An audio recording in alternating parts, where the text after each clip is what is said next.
नमस्कार. सादर करीत आहोत ठाणे वार्ता. ठळक घडामोडी. पोषण भी पढ़ाई भी प्रशिक्षण कार्यक्रमात जिल्हाधिकारी डॉक्टर श्रीकृष्ण पांचाळ यांचं मार्गदर्शन. स्पीड ब्रेकर सरकार गेलं, विकासाचे इंजिन वेगात. उपमुख्यमंत्री एकनाथ शिंदे यांचा विरोधकांना जोरदार टोला. आणि KDMC निवडणुकीसाठी प्रभागांचं आरक्षण जाहीर. अ, ब, क, ड प्रभागांना नावच नसल्यानं इच्छुकांमध्ये निर्माण झाला संभ्रम. आम्हाला फेसबुक आणि यूट्यूबवर फॉलो करायला मात्र विसरू नका. तर पाहूया ठळक घडामोडी विस्तृतपणे, पण काही क्षणातच. रोज रोज तेच राजकीय कार्यक्रम बघून कंटाळलात ना? अहो, मग ठाणे वार्ता श्रीस्थानक आता तुम्हाला नवनवीन कार्यक्रमांचा आनंद लुटण्याची संधी देते. आपल्या घरातील लग्न, मुंज, कोणतंही शुभकार्य अशा विविध घटनांचा आनंद आपण ठाणे वार्ता श्रीस्थानक वाहिनीवर लुटू शकता आणि सगळ्यांपर्यंत पोहोचवू शकता. यासाठी फक्त एवढंच करायचं, या दूरध्वनी क्रमांकावर संपर्क साधायचा. आपले कार्यक्रम आमच्यापर्यंत सगळ्यांपर्यंत पोहोचवायचे. आपण पाहत आहात श्रीस्थानक वाहिनी, ठाणे जिल्ह्याचं मुख्य व्यासपीठ. ठाणे वार्ता पहा श्रीस्थानक वाहिनीवर. आता सकाळी 9:15 पासून रात्री 9:15 पर्यंत ठाणे वार्ता, ठाण्यातील पहिलं दृकश्राव्य माध्यम. ठाणे वार्ता आणि श्रीस्थानक वाहिनीचं लाईव्ह स्ट्रीमिंग. ठाणेवार्ता.com वरील लाईव्ह स्ट्रीमवर क्लिक करा आणि अगदी मोबाईलवरही ठाणे वार्ता श्रीस्थानक वाहिनीचा आनंद लुटा. यासाठी आमचं ॲप डाउनलोड करा. ठाणे वार्ता पहा श्रीस्थानक वाहिनीवर. आता सकाळी 9:15 पासून रात्री 9:15 पर्यंत ठाणे वार्ता, ठाण्यातील पहिलं दृकश्राव्य माध्यम. आपण पाहत आहात श्रीस्थानक वाहिनी, ठाणे जिल्ह्याचं मुख्य व्यासपीठ. महिला आणि बालविकास विभागाच्या वतीनं आयोजित करण्यात आलेल्या पोषण भी पढ़ाई भी या महत्त्वपूर्ण प्रशिक्षण कार्यक्रमाला जिल्हाधिकारी डॉक्टर श्रीकृष्ण पांचाळ यांनी जिजामाता वर्किंग विमेन्स हॉस्टेल कोपरी इथं इमारतीत 10 नोव्हेंबर रोजी भेट देऊन अंगणवाडी सेविकांशी संवाद साधला. यावेळी त्यांनी गर्भावस्थेपासून बालक 6 वर्षाचं होईपर्यंतच्या वाढीमध्ये अंगणवाडी सेविकांची भूमिका, जबाबदारी आणि समाजातील त्यांचं योगदान या विषयावर सविस्तर मार्गदर्शन केलं. भेटीदरम्यान जिल्हाधिकारी डॉक्टर श्रीकृष्ण पांचाळ यांनी प्रशिक्षण वर्गात उपस्थित अंगणवाडी सेविकांची थेट संवाद साधला आणि सांगितलं की अंगणवाडी सेविका ही प्रत्येक बालकाच्या आयुष्यातील पहिली मार्गदर्शिका असते. गर्भावस्थेपासूनच बालकाच्या शारीरिक, मानसिक आणि बौद्धिक वाढीत तिची भूमिका अत्यंत महत्त्वपूर्ण आहे. सेविकांनी आपल्या कार्यातून प्रत्येक कुटुंबापर्यंत पोषण आणि शिक्षणाचा संदेश पोहोचवावा. तसंच त्यांनी संतुलित आहार, स्वच्छता, लसीकरण, प्री स्कूल एज्युकेशन आणि पालकांचा सहभाग या विषयावर माहिती देत प्रशिक्षणाचा प्रत्यक्ष अनुभव घेतला. पोषण भी और पढ़ाई भी हा कार्यक्रम केवळ प्रशिक्षणापुरता मर्यादित नाही, तर तो बालविकास वाढीचा व्यापक उपक्रम आहे. सेविकांनी शिकलेल्या गोष्टी प्रत्यक्ष कार्यात राबवल्या तर बालकांचं भविष्य घडवण्यात मोठाच हातभार लागेल, असं जिल्हा कार्यक्रम अधिकारी संजय बागुल यांनी सांगितलं. ठाण्यात आज उपमुख्यमंत्री एकनाथ शिंदे यांच्या उपस्थितीत राज्याच्या विविध 16 भागातून आलेल्या लोकप्रतिनिधी, पदाधिकारी आणि कार्यकर्त्यांनी शिवसेनेत जाहीर प्रवेश केला. या मोठ्या मेळाव्यात बोलताना उपमुख्यमंत्री एकनाथ शिंदे यांनी विरोधकांचा जोरदार हल्लाबोल करून सांगितलं की आजच्या प्रवेशामुळं शिवसेना आणखीनच मजबूत झाली आहे. शिवसेनेचा भगवा प्रत्येक नगरपालिकेवर फडकणार आहे, असा विश्वास त्यांनी यावेळी व्यक्त केला. गेल्या 2.5-3 वर्षापासून राज्यभर प्रवेशाची रीग लागली आहे. लोक विश्वासानं आमच्यासोबत येत आहेत, कारण आम्ही विकास आणि बाळासाहेब ठाकरे यांच्या विचारांवर चालणारी लोक आहोत. महाविकास आघाडी सरकारच्या काळात विकासाच्या वाटेवर स्पीड ब्रेकर बसवण्यात आले होते. मी मुख्यमंत्री झाल्यावर त्या सर्व अडथळे दूर करून विकासाला गती दिली, असं ते म्हणाले. मुख्यमंत्री माझी लाडकी बहीण ही योजना जनतेच्या मनात घर करून बसली आहे. लेक लाडकी लखपती योजना, विविध कल्याणकारी योजना या सगळ्यातूनच महिलांच्या सक्षमीकरणाचं काम केलं आहे. आम्ही दिलेला शब्द पाळतो, प्रिंटिंग मिस्टेकच्या सबबी देत नाही, असा टोला त्याने विरोधकांना लगावला. राज्यातील शेतकरी बांधव ऑक्टोबर-नोव्हेंबरपर्यंत पडणाऱ्या पावसामुळे संकटात आहेत. पण आपलं सरकार त्यांच्या पाठीशी ठामपणानं उभं आहे. शेतकऱ्यांना मदतीचा हात देणं हे आमचं कर्तव्य आहे, असा विश्वास शिंदे यांनी दिला.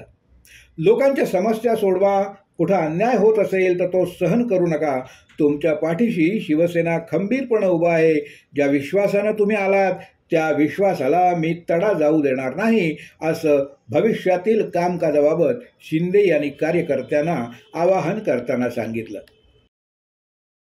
कल्याण डोंबिवली महानगरपालिका निवडणुकीसाठी प्रभाग आरक्षणाची सोडत जाहीर करण्यात आली. मात्र प्रत्येक पॅनेलमधील अ, ब, क आणि ड प्रभागांना नावच न दिल्याने इच्छुकांमध्ये संभ्रम निर्माण झाला.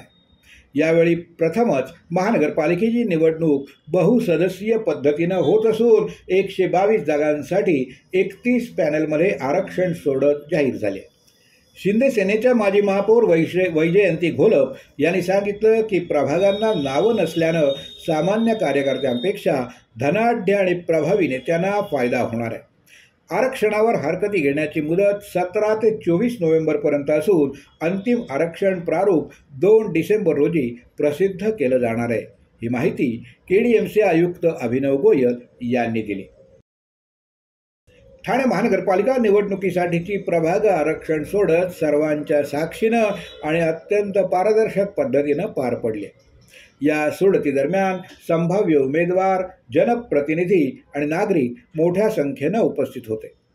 ठाणे महानगरपालिकेच्या 131 प्रभागापैकी अनुसूचित जातींसाठी 9, अनुसूचित जमातींसाठी 3, OBC प्रवर्गासाठी 35 आणि सर्वसाधारण वर्गासाठी 84 प्रभाग आरक्षित करण्यात आले आहेत. त्यापैकी महिलांसाठी एकूण 66 प्रभाग राखीव ठेवण्यात आले आहेत. सौरभ राव यांनी सांगितलं की प्रक्रिया पारदर्शक असून नागरिकांच्या शंका टप्प्याटप्प्यानं दूर केल्या जातील. प्रशासन आणि जनप्रतिनिधी एकत्र काम करून लोकशाही आणि विकास दोन्हीला गती देणार, असं त्यांनी यावेळी स्पष्ट केलं. रोज रोज तेच राजकीय कार्यक्रम बघून कंटाळलात ना? अहो, मग ठाणे वार्ता श्रीस्थानक आता तुम्हाला नवनवीन कार्यक्रमांचा आनंद लुटण्याची संधी देते. आपल्या घरातील लग्न, मुंज, कोणतंही शुभकार्य अशा विविध घटनांचा आनंद आपण ठाणे वार्ता श्रीस्थानक वाहिनीवर लुटू शकता आणि सगळ्यांपर्यंत पोहोचवू शकता. यासाठी फक्त एवढंच करायचं, या दूरध्वनी क्रमांकावर संपर्क साधायचा. आपले कार्यक्रम आमच्यापर्यंत सगळ्यांपर्यंत पोहोचवायचे.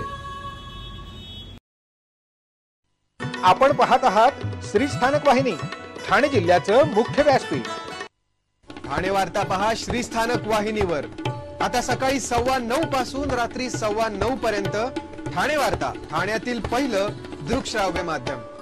ठाणे वार्ता आणि श्रीस्थानक वाहिनीचं लाईव्ह स्ट्रीमिंग ठाणेवार्ता.com वरील लाईव्ह स्ट्रीमवर क्लिक करा आणि अगदी मोबाईलवरही ठाणे वार्ता श्रीस्थानक वाहिनीचा आनंद लुटा. यासाठी आमचं ॲप डाउनलोड करा. ठाणे वार्ता पहा श्रीस्थानक वाहिनीवर. आता सकाळी 9:15 पासून रात्री 9:15 पर्यंत ठाणे वार्ता, ठाण्यातील पहिलं दृकश्राव्य माध्यम. आपण पाहत आहात श्रीस्थानक वाहिनी, ठाणे जिल्ह्याचं मुख्य व्यासपीठ.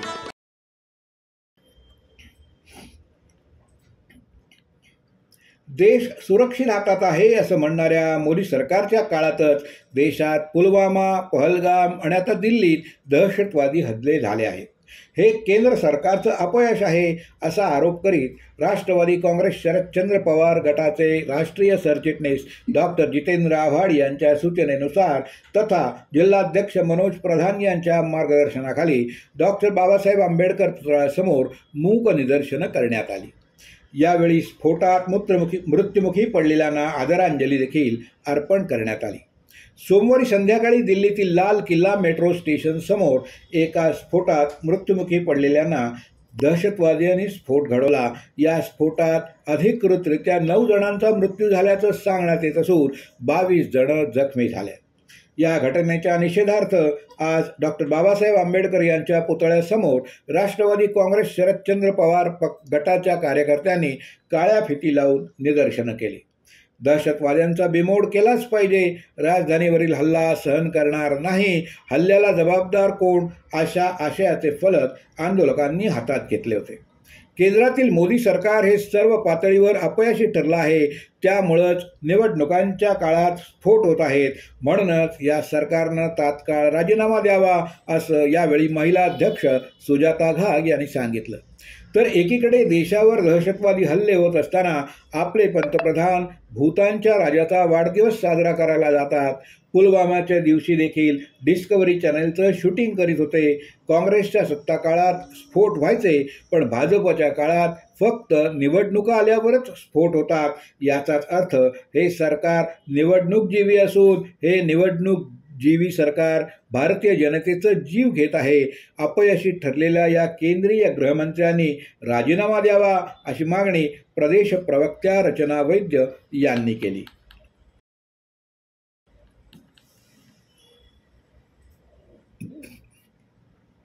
ठाण्याचे जनसेवक आमदार संजय केळकर आणि त्यांच्या पत्नी कमल केळकर यांच्या प्रमुख उपस्थितीत आज वर्तकनगर इथल्या साई मंदिराच्या 39व्या वर्धापन दिन सोहळ्याला सुरुवात झाली. पहाटे 6 वाजता आमदार केळकर आणि त्यांच्या पत्नी कमल केळकर यांच्या हस्ते विधिवत साई महाराजांची पूजा अर्चा आणि आरती करण्यात आली.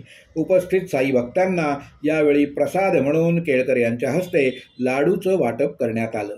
यावेळी मंदिर ट्रस्टचे अध्यक्ष मंगेश नैबागकर आणि इतर पदाधिकारी उपस्थित होते. शिवसेना तळागाळातील कार्यकर्त्यांच्या पाठीशी खंबीरपणे उभी राहील, असं प्रतिपादन उपमुख्यमंत्री एकनाथ शिंदे यांनी केलं. मुंबईतल्या मुक्तागिरी निवासस्थान इथं आज विविध जिल्ह्यातील 14 संघटना, गट आणि पक्षाचे कार्यकर्ते, पदाधिकारी तसंच विविध लोकप्रतिनिधी यांनी शिवसेनेत जाहीर प्रवेश केला.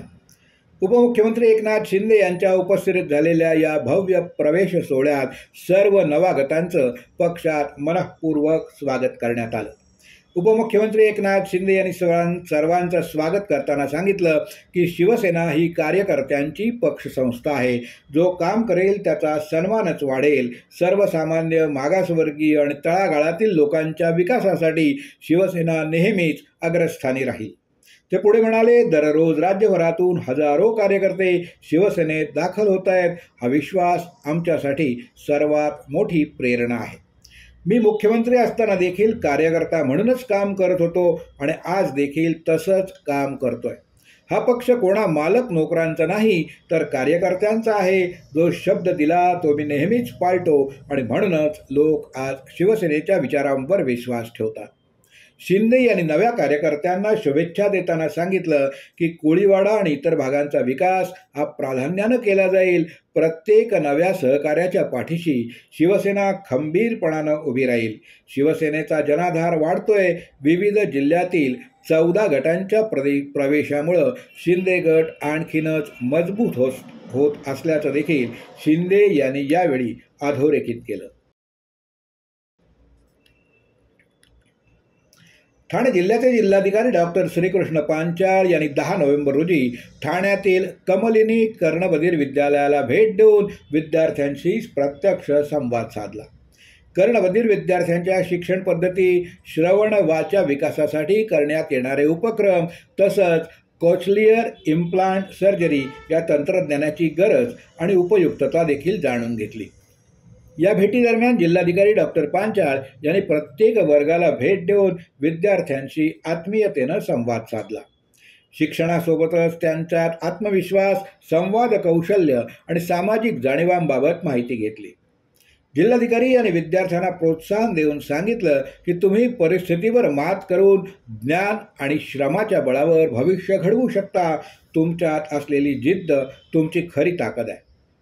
शिक्षण, श्रवण आणि वाचा विकासाच्या माध्यमातून तुमचा प्रत्येक दिवस नवीन संधी घेऊन येतो. प्रत्येक शिक्षक, पालक आणि समाजातील प्रत्येक घटक जर या विद्यार्थ्यांच्या पाठीशी ठामपणानं उभं राहिले तर ही बालकं नक्कीच यशस्वी जीवनाचा मार्ग तयार करतील. या भेटीदरम्यान जिल्हा कार्यक्रम अधिकारी, महिला बालकल्याण विभाग संजय बागुल, बालविकास प्रकल्पाधिकारी नवी मुंबई ज्योती पाटील, गणेश जाधव, बालविकास प्रकल्पाधिकारी उपस्थित होते.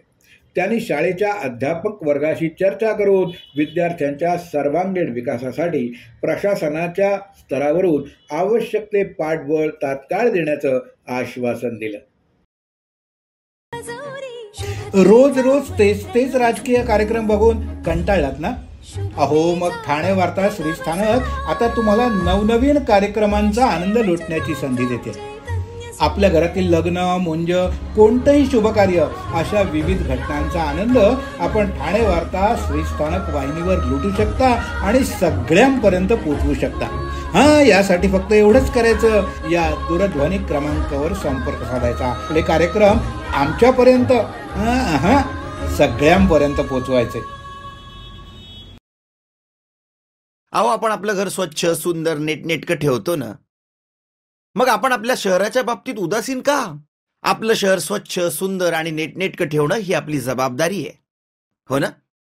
मग उचला फोन आणि विना परवाना होर्डिंग्स, बॅनर्स कुठे दिसले तर 1800-222-108 या टोल फ्री क्रमांकावर कळवा किंवा 7506946-155 या भ्रमणध्वनीद्वारे आपली तक्रार नोंदवा किंवा महापालिकेने तयार केलेल्या स्टार ग्रेड ॲप्लिकेशनद्वारे आपली तक्रार नोंदवा. त्याची दखल त्वरित घेतली जाईल. लक्षात घ्या, आपला छोटासा सहभाग आपलं शहर स्वच्छ, सुंदर आणि नीटनेटकं बनवू शकतो. जसं आपलं घर तसं आपलं ठाणे शहर. आपण आपले कार्यक्रम किंवा बातम्या आम्हाला ठाणेवार्ता@gmail.com या ईमेलवर कळवू शकता. ठळक घडामोडी शेवटी पुन्हा एकदा. पोषण भी पढ़ाई भी प्रशिक्षण कार्यक्रमात जिल्हाधिकारी डॉक्टर श्रीकृष्ण पांचाळ यांचं मार्गदर्शन. स्पीड ब्रेकर सरकार गेलं, विकासाचे इंजिन वेगात. उपमुख्यमंत्री एकनाथ शिंदे यांचा विरोधकांना जोरदार टोला.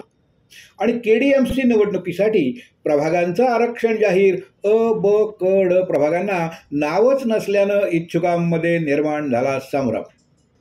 या होत्या ठाणे वार्ता. आपली एखादी बातमी बघायची राहून गेली असेल तर आपण आमच्या ठाणेवार्ता.in या संकेतस्थळाला किंवा आमच्या फेसबुक पेज तसंच यूट्यूब चॅनलला अवश्य भेट द्या. तर मग पुन्हा भेटूया पुढल्या बातमीपत्रात, फक्त श्री स्थानक वाहिनीवर. धन्यवाद.